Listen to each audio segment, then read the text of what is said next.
नमस्कार। आज हम एंटरप्राइज स्टार्टअप्स की दुनिया की थोड़ी गहराई में उतर रहे हैं। ये उन आम कंज्यूमर स्टार्टअप्स से इतने अलग क्यों हैं जिनकी चर्चा हम अक्सर सुनते हैं। इसके लिए हम सीधे बॉक्स के सीईओ एरन लेवी के विचारों और अनुभवों को खंगालेंगे और उनका एक लेख है एंटरप्राइज स्टार्टअप्स सफल होने की कुंजी। तो हमारा मकसद ये समझना है कि बड़ी कंपनियों यानी एंटरप्राइजेस के लिए कामयाब प्रोडक्ट बनाना इतना मुश्किल क्यों है, और अगर मुश्किल है तो फायदेमंद कैसे हो सकता है। आखिर क्यों ये एक बिल्कुल अलग खेल है, चलिए पता लगाते हैं। हाँ, ये वाकई एक बिल्कुल अलग मैदान है, इसमें कोई शक नहीं। देखिए, कंज्यूमर ऐप्स तो तेजी से फैल सकते हैं ना, लोग उन्हें फटाफट अपना लेते हैं, वायरल हो जाते हैं कई बार। लेकिन एंटरप्राइज जगत में आपको पहले वो विश्वास, वो ट्रस्ट फैक्टर बनाना पड़ता है। एक मजबूत दीवार, बिक्री की प्रक्रिया जिसे सेल्स साइकिल कहते हैं, वो महीनों कभी-कभी साल भी लग सकता है, बहुत लंबी हो सकती है। और सबसे अहम बात, जैसा आपने कहा, आपको कंपनियों की उन समस्याओं का हल देना होता है जो उनके रोजमर्रा के काम या भविष्य के लिए बेहद जरूरी हैं, मतलब क्रिटिकल प्रॉब्लम्स। और यहीं पर एरन लेवी की एक बात मुझे बहुत बहुत सटीक लगती है। वो कहते हैं एंटरप्राइज ग्राहक सिर्फ फीचर्स नहीं खरीदते, वे अपनी बड़ी जटिल समस्याओं का समाधान खरीदते हैं। ये सोच का बुनियादी फर्क है ना, ये सिर्फ एक अच्छा प्रोडक्ट बनाने से कहीं ज्यादा है। बिल्कुल, एकदम सही पॉइंट है। और इसी फर्क को समझकर बॉक्स ने अपनी दिशा बदली थी, आपको याद होगा। शुरुआत में वे आम लोगों के लिए फाइल शेयरिंग पर काम कर रहे थे, लेकिन लीवी ने महसूस किया कि असली जरूरत तो कंपनियों को है।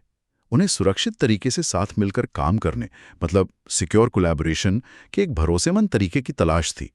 यहीं उन्होंने अपनी जगह बनाई, मार्केट में गैप देखा। तो मुद्दा ये है, एंटरप्राइज स्टार्टअप तभी जीतते हैं जब वो किसी मिशन क्रिटिकल समस्या का समाधान, मतलब ऐसी समस्या जिसके बिना कंपनी का काम रुक जाए या धीमा पड़ जाए, उसका समाधान किसी और से बेहतर ढंग से पेश करते हैं।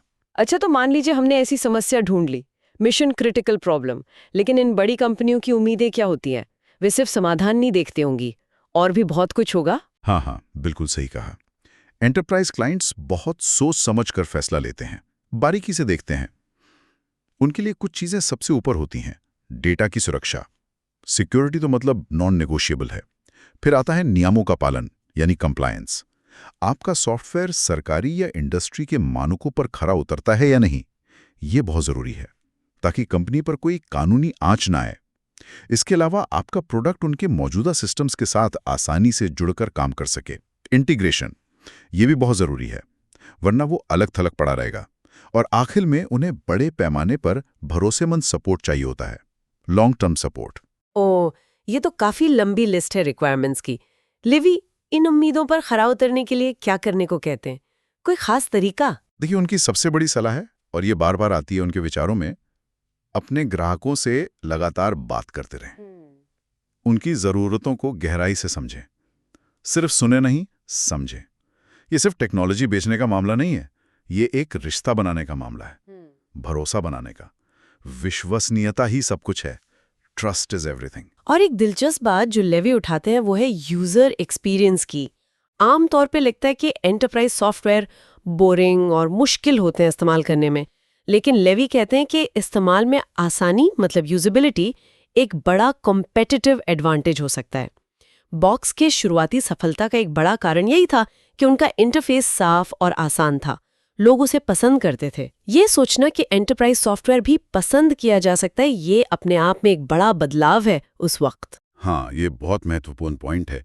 जैसा लेवी कहते हैं, सबसे बड़ा अवसर ऐसा एंटरप्राइज सॉफ्टवेयर बनाने में है जिसे लोग वाकई इस्तेमाल करना चाहें। मतलब वो मजबूरी में इस्तेमाल ना करें, बल्कि चाहें कि हाँ, ये टूल अच्छा है। खैर, अब प्रोडक्ट तो बन गया, पर इन बड़ी कंपनियों को बेचना कैसे है, ये भी एक कला है, एक अलग साइंस है। हाँ, क्योंकि यहाँ आप किसी एक व्यक्ति को नहीं बेच रहे होते हैं। फैसला लेने में कई लोग शामिल होते हैं। आईटी डिपार्टमेंट है, सिक्योरिटी टीम है, फाइनेंस वाले हैं, और फिर बड़े एग्जीक्यूटिव्स भी। तो सेल्स का ये चक्र लंबा खिंच सकता है, महीनों, जैसा आपने कहा। बिल्कुल। और लेवी बताते हैं कि बॉक्स ने शुरुआती बड़ी डील्स कैसे जीती। उन्होंने सुरक्षा की गारंटी और इस्तेमाल में आसानी, इन दोनों पर जोर दिया। Dual focus. इससे आईटी टीम को भरोसा मिला कि हाँ, ये सिक्योर है और कर्मचारियों को सुविधा मिली कि इसे इस्तेमाल करना आसान है। यहाँ रिश्ते बनाना, उनकी चिंताओं को समझना, ये तकनीक जितना ही बल्कि शायद उससे भी ज़्यादा ज़रूरी हो जाता है। इसीलिए एंटरप्राइज में ग्राहक सफलता मतलब कस्टमर सक्सेस पर इतना ध्यान दिया जाता है। सिर्फ बेचना नहीं बल्कि ग्राहक को सफल बनाना लक्ष्य होता है, उन्हें वैल्यू डिलीवर करना। लेवी का वो सूत्र यहाँ फिर याद आता है, इतनी बड़ी समस्या का समाधान करें कि कंपनियां आपको नजरअंदाज न कर सकें।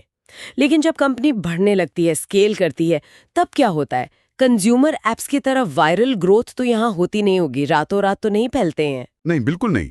एंटरप्राइज ग्रोथ बहुत सोची समझी रणनीति से होती है, step by step.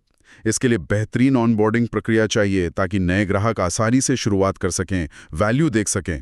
Dedicated customer success टीमें चाहिए जो लगातार ग्राहकों की मदद करें, उनकी सुनें। प्राइसिंग मॉडल सही होना चाहिए जो कंपनी के स्केल के साथ फिट बैठे। और अक्सर जैसा बॉक्स ने भी किया, माइक्रोसॉफ्ट या सेल्सफोर्स जैसी बड़ी कंपनियों के साथ रणनीतिक साझेदारी, स्ट्रेटेजिक पार्टनरशिप्स करनी पड़ती हैं। ये साझेदारियां सिर्फ बेचने में मदद नहीं करती बल्कि विश्वसनीयता बढ़ाती हैं और गहरे इंटीग्रेशन के रास्ते भी खोलती हैं। ये सब धीरे धीरे रिश्ते बनाते हुए होता है, धैर्य का खेल है।